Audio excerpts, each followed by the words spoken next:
On a eu plusieurs phases dans cette crise. On a eu bien sûr l'arrivée de la crise en 2020, où là, une bonne partie de notre activité était à l'arrêt, puisque les chantiers sont arrêtés, l'ensemble des chaînes d'approvisionnement a été stoppé, et on a eu donc une période vraiment extrêmement compliquée au niveau activité. Puis assez vite, forte volonté de toutes les parties prenantes de reprendre l'activité, en mettant en place les normes sanitaires qu'il fallait. Et donc, on a pu reprendre assez vite notre activité normale. Ça nous a pris à peu près 3-4 mois à la suite du premier confinement. Puis ensuite de ça, la production, la construction est revenue à un rythme normal.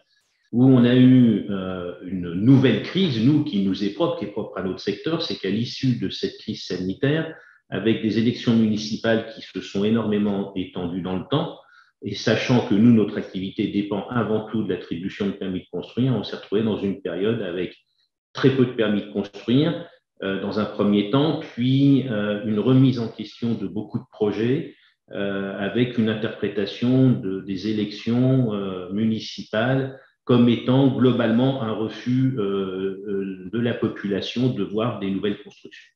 Et donc, on sort tout doucement de cette période, avec beaucoup d'échanges avec les collectivités locales et un environnement assez complexe encore aujourd'hui pour ce qui est de l'attribution des permis de construire.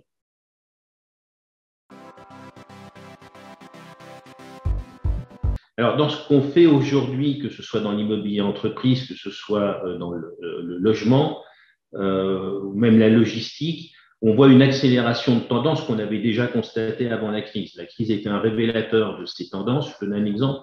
On avait identifié dès 2018-2019 un nouvel intérêt, voire même un peu avant d'ailleurs, pour les villes de taille moyenne. Des villes comme Reims, des villes comme Orléans, des villes comme Tours, et donc qui, avec une dynamique de marché et un attrait pour ces environnements très qualitatifs par rapport à des environnements très denses comme par exemple l'Île-de-France, où les logements sont extrêmement coûteux et les accès complexes. Donc on avait cette tendance, c'est sûr que la crise a accéléré ces mouvements. On avait une autre tendance qu'on avait constatée aussi, c'était le renouveau, l'intérêt renouvelé des investisseurs institutionnels privés pour le logement, comme on a pu le connaître il y a très longtemps avec les assureurs qui investissaient massivement dans le résidentiel. Ils étaient sortis du marché. Et en fait, on a eu cette redécouverte qui a commencé avant la crise sanitaire et qui a été accélérée par la crise sanitaire, puisqu'à cette occasion, les investisseurs institutionnels ont découvert que finalement, même en pleine crise, même une crise exceptionnelle comme celle qu'on a connue, eh bien, les loyers étaient toujours payés parce que les États avaient soutenu massivement les populations pour maintenir justement une économie en fonctionnement. Et donc, on a redécouvert que l'actif finalement résidentiel présentait un couple risque-rendement qui était tout à fait attractif, même par rapport à des infrastructures, par exemple.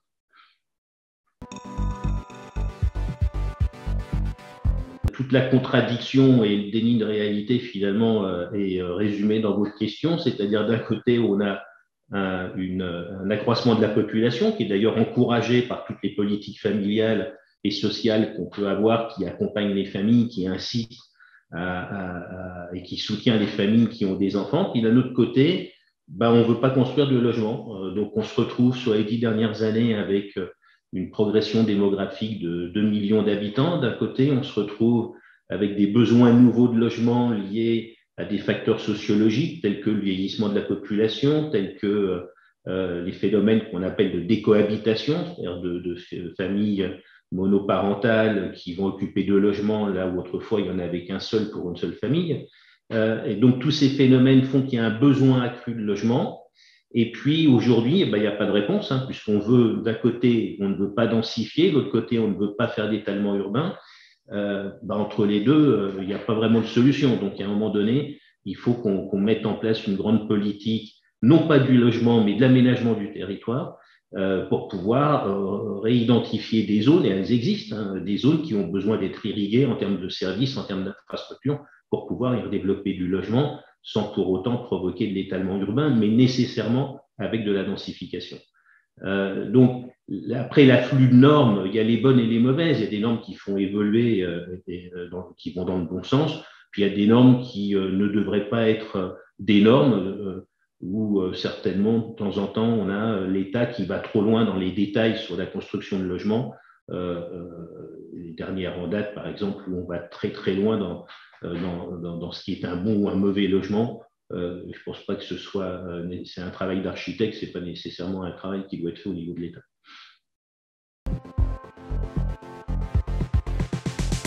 Même endroit, comme je vous le disais, on ne va pas créer des nouveaux espaces qui n'existent pas. On a certainement ce renouveau des villes moyennes, mais qui ont besoin d'infrastructures, qui ont besoin de capacités d'accueil qu'elles n'ont pas nécessairement aujourd'hui pour ces nouveaux afflux de population.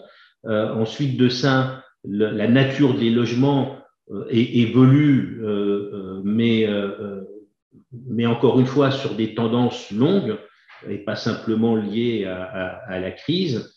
Le télétravail, c'est une réalité, mais on ne va pas demander non plus à nos concitoyens de financer des espaces de bureaux chez eux. Donc, il y a des contraintes aussi qui sont financières, c'est-à-dire qu'à un moment donné, vous n'avez pas demandé à un acquéreur d'acheter un appartement pour loger sa famille, plus un bureau, parce qu'il ne peut plus aller à son travail. Là aussi, on le voit sur l'immobilier entreprise, il y a eu un mouvement assez poussé, mais lié à des décisions d'entreprise pour des raisons sanitaires, de pousser le télétravail très loin. Puis là, on revient vers un rééquilibrage et avec une forte volonté et une envie des collaborateurs de se retrouver sur un lieu de travail. Donc, on a des tendances. Je vous donne cet exemple.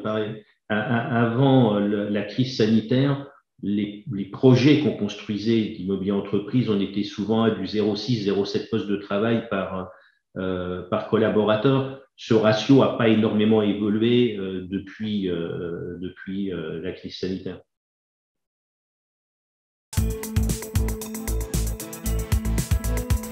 Pas nécessairement, on a eu plusieurs vagues de réglementaires qui ont amélioré l'impact environnemental des logements. Dans un premier temps, il y a toujours un surcoût. Puis ensuite de ça, l'ensemble des fournisseurs, des prestataires, des constructeurs et des acteurs s'ajustent. Et puis on arrive à absorber ces surcoûts et à réoptimiser les projets de manière à ce qu'on maintienne à peu près le coût à peu près constant. Ça ne veut pas dire pour autant qu'on n'a pas une inflation sur les coûts du logement, qui est une inflation qui a été générée par la hausse des prix des terrains, elle-même générée par la baisse des permis de construire, puisque la surface constructible, elle est toujours là, simplement, elle est raréfiée du fait qu'il n'y a pas assez de permis de construire. Et puis sur la construction, on a une hausse assez forte, mais qui est plutôt une inflation non pas générée par les normes, mais une inflation qui a été générée par la hausse des coûts de matières premières en particulier.